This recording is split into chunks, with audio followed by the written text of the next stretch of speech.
Welcome to The Explainer. A lot of us can totally relate to feeling, well, just stressed out about money. But here's the absolute secret we're unpacking today. Building true wealth, it's usually this incredibly slow, almost invisible process. It is not the flashy flex we see all over our social media feeds. Actually, there's a good chance you might be getting rich right now and not even realize it. Today, we're going to look at the subtle, everyday signs that prove you're actually on the path to becoming wealthy based on some seriously cool insights into long-term financial habits. So let me just ask you, do you ever feel like you're kind of falling behind? Like everyone else around you is suddenly driving these luxury cars and jetting off on expensive vacations? Man, it is so easy to feel that way. But in this explainer, we're going to validate your quiet behind-the-scenes actions. We're flipping the script to look at the habits and choices you make every single day just to see if you are secretly on track to building a fortune, even if your bank account hasn't fully caught up to your actions just yet.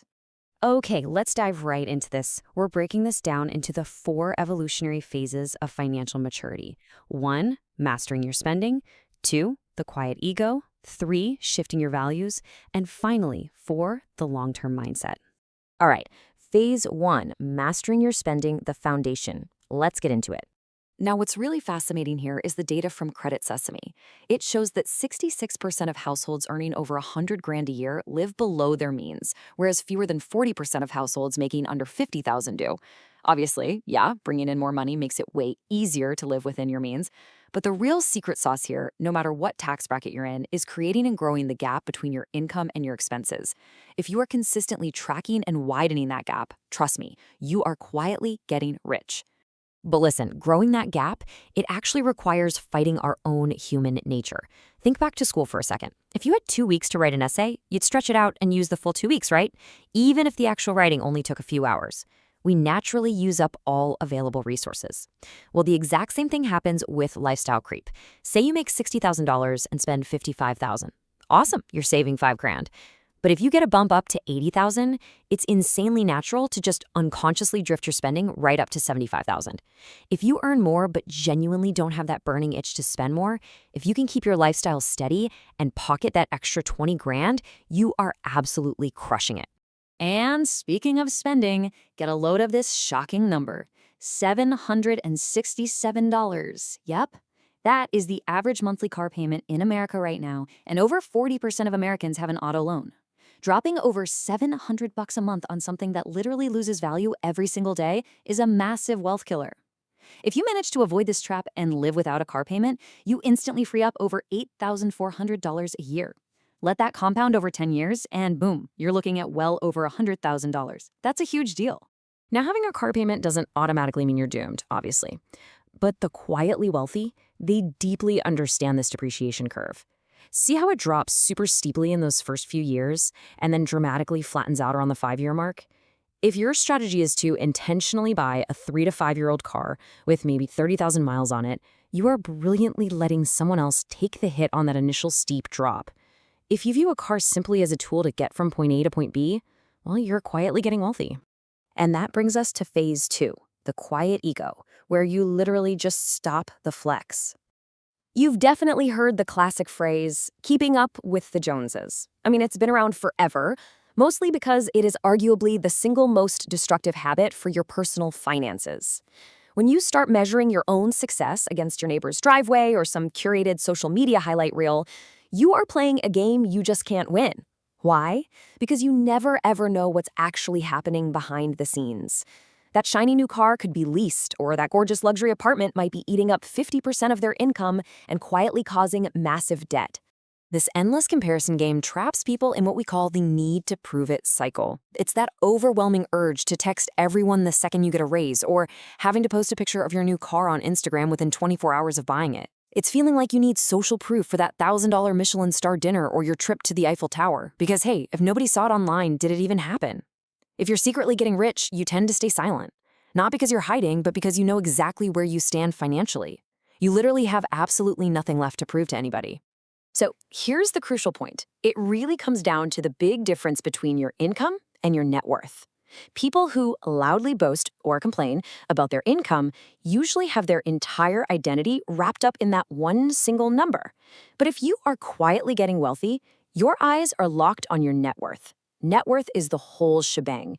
It's what actually matters because it is a true, silent reflection of your consistent, long-term financial habits. Moving right along to phase 3, shifting your values toward time and peace.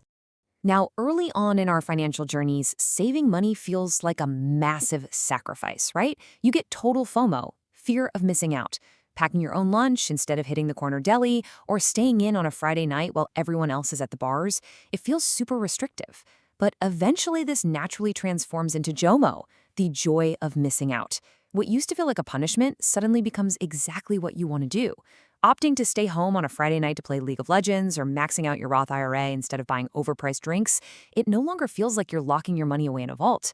It feels incredibly empowering, like you're securing a bulletproof future. When good financial behavior becomes your default setting, yeah, you're getting rich.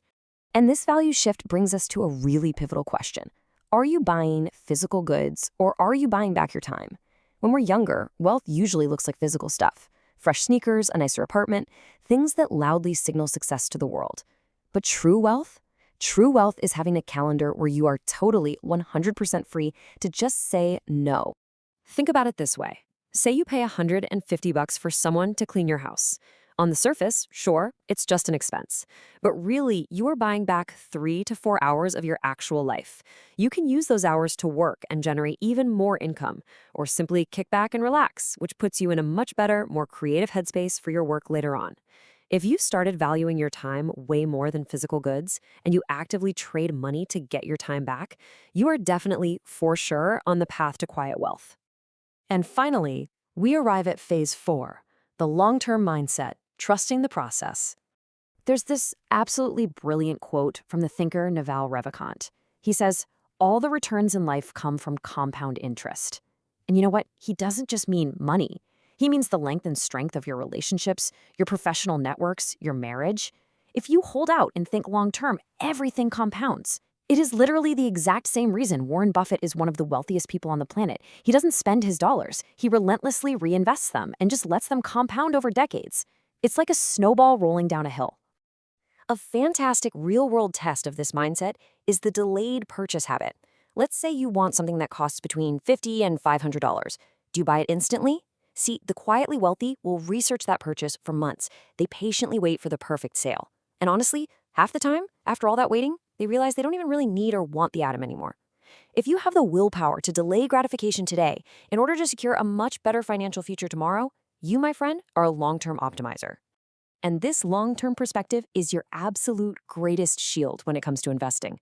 The market is wild. It's incredibly volatile, always bouncing around based on geopolitics and macro events. When terrible news hits and your group chats are absolutely panicking about losing everything, it is so tempting to just panic sell. But just look at this historical timeline. Despite horrific black swan events like Black Monday in '87, September 11th in 2001, and those massive pandemic pullbacks in 2020, the quietly rich do not panic. Unless they're planning to retire literally tomorrow, they view massive market drops as flash sales. They see opportunities to buy more shares at a discount, not as a signal to jump ship.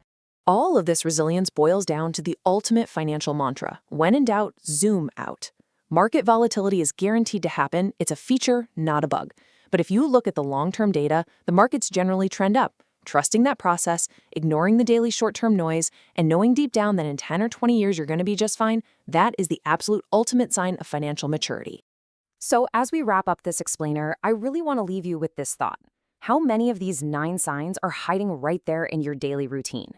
Building wealth isn't always flashy, and you rarely see the results right away. But if you are quietly mastering your spending, keeping your ego in check, buying back your precious time, and fiercely trusting that long-term process, you're doing everything right.